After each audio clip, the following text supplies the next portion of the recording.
विश्वविद्यालय के third gate पर मौजूद है। जो गृह मंत्री अमित शाह ने अपना राज्यसभा में जो भाषण दिया था उसको लेकर डॉक्टर भीमराव अंबेडकर के प्रति जो देश में माहौल है उसी को लेकर आज कुरुक्षेत्र विश्वविद्यालय के थर्ड गेट पर जो यहाँ के छात्र संगठन है वो आज प्रोटेस्ट कर रहे हैं। जैसे कि आपको तस्वीर के माध्यम से दिखाने की कोशिश करें कि सभी छात्रों के हाथों में अंबेडकर की मूर्ति और जो गृह मंत्री अमित शाह है उसके मूर्ति को बात करते हैं और जानने की कोशिश करेंगे कि वो क्या बताएंगे कि वो किस लिए प्रोटेस्ट कर रहे हैं, क्या कुछ जानकारी देंगे। आइए यहाँ जो छात्र संगठन हैं उनसे बात करते हैं। देखिए, कुरुक्षेत्र विश्वविद्यालय के छात्रों ने गृह मंत्री अमित शाह के डॉक्टर भीमराव अंबेडकर के खिलाफ कथित अपमानजनक बयान को लेकर जोरदार प्रदर्शन किया।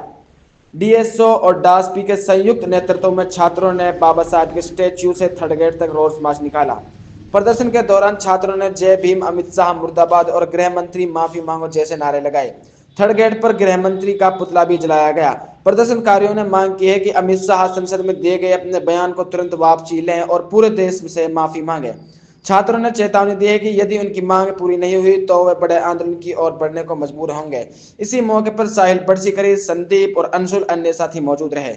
यहाँ पर बहुजन समाज के छात्र रोज प्रदर्शन के लिए इकट्ठा हुआ है क्योंकि इन सरकारों ने आज़ादी के बाद से और बाबा साहब के जीते जी उनका अपमान किया, लेकिन उनके मरणोपरांत भी ये अपनी मानसिकता, तुच्छ मानसिकता दिखाने में पीछे नहीं है। और भरी पार्लियामेंट के अंदर जब संविधान के ऊपर चर्चा कर रहे थे तो बाबा साहब के ऊपर अमित शाह ये भूल गए कि इस देश में अगर रहना है तो बिरसा फुले अम्बेडकर की बात करनी पड़ेगी। और उन्होंने देखिए, हम यहाँ समस्त बहुजन समाज के छात्र अमित शाह को एक संकेत देने आए हैं कि जिस स्वर्ग की बात उन्होंने बाबा साहब से ऊपर की, जिस भगवान की उन्होंने की, तो हम बताना चाहते हैं कि हमें अधिकार देने के लिए हमारे गलों से हंडियां और पीछे से झाड़ू निकालने के लिए कोई भगवान नहीं आया था।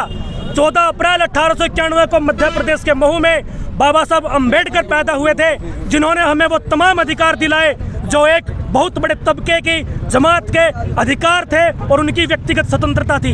लेकिन वो भरे संसद में कहते हैं कि Ambedkar fashion, Ambedkar is not a fashion, is a passion. हमारा मान है, सम्मान है, अभिमान है और हम हमारे मान और सम्मान के साथ कोई खिलवाड़ करेगा, उसकी तरफ कोई उंगली उठाएगा तो उसको नेस्तनाबूद करने का काम हम करेंगे। सभी को क्रांतिकारी जय भीम, जय भारत। और कोई बाइट देगा भाई? हुआ है ये सिर्फ एक यूनिवर्सिटी लेवल पर हुआ है, हम इसको ज़्यादा बड़े स्तर पर भी लेके जाएंगे।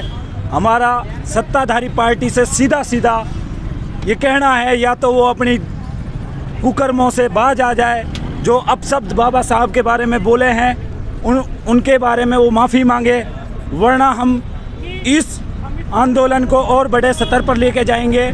और बाबा साहब अमित शाह जी कहते हैं कि बाबा साहब का नाम लेना एक फैशन हो गया।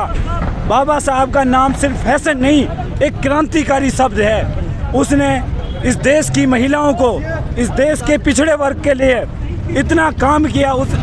उसने इस देश के लोगों को ये बताया कि चाहे संसद में बैठा आदमी हो, चाहे 300 रुपये की दाढ़ी करने वाला मजदूर हो, वो सब एक बराबर हैं। संविधान के आगे सब बराबर हैं। आर्टिकल 14 ऑफ इंडियन कॉन्स्टिट्यूशन ये कहता है कि everyone is equal in front of, चाहे वो प्रधानमंत्री हो, चाहे वो 300 रुपये की दाढ़ी करने वाला मजदूर हो।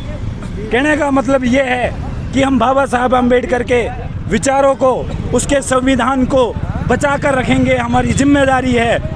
और अमित शाह और सत्ताधारी पार्टी से खुला चैलेंज है, ये है कि या तो वो अपनी उन अपशब्दों को वापस ले, उनके बारे में माफ़ी मांगे, वरना हम अभी तो एक छोटे स्तर पर ये वो किया है हमने, हम इससे बड़े स्तर पर भी लेके जाएंगे इसको।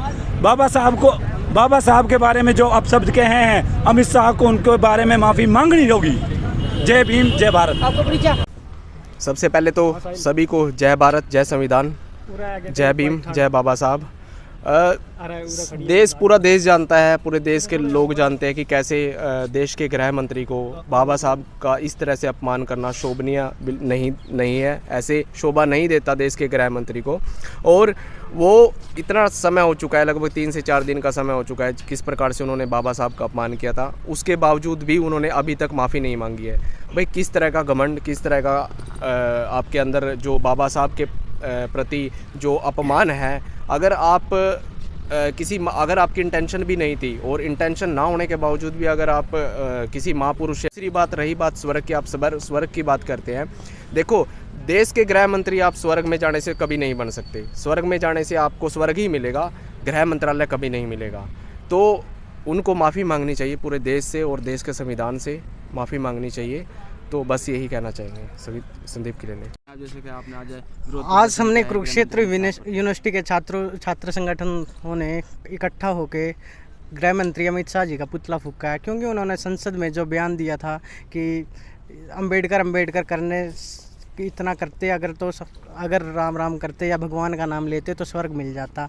और इस प्रकार, लेकिन हम कहना चाहेंगे कि जो बाबा साहब ने हमें डेमोक्रेटिक सिचुएशन यहाँ पर क्रिएट करके दी है, जो व्यवस्था इन्होंने करके दी है, वही हमारे लिए स्वर्ग है। हम ऐसे स्वर्ग की कामना नहीं करते और हम नहीं जाना चाहते ऐसे स्वर्ग में जहाँ, और यहाँ भी हम चाहते हैं कि सबको बराबरी का हक मिले। और ऐसे अमित शाह जी को माफ़ी मांगनी चाहिए जो उन्होंने बयान दिया है। और मैं ये भी कहना चाहता हूँ प्रधानमंत्री जी को कि उन्होंने जो उनका समर्थन किया है ट्वीट के द्वारा, तो वो ऐसा ना करे, अशोभनीय है। उनको भी डिफेम करना चाहिए था कि ये गलत बात है और इसकी माफ़ी मांगे। और इस्तीफ़ा की भी हम मांग करते हैं कि वो अपना इस्तीफा। देखा कि यहाँ के जो छात्र संगठन है उन्होंने जो गृह मंत्री अमित शाह है उसके पुतला को फूंका है और एक रोष प्रकट किया है कि उन्होंने कहा है कि अमित शाह माफ़ी मांगे और जो डॉक्टर भीमराव अम्बेडकर के प्रति टिप्पणी की है उसको वो वापस लें। आप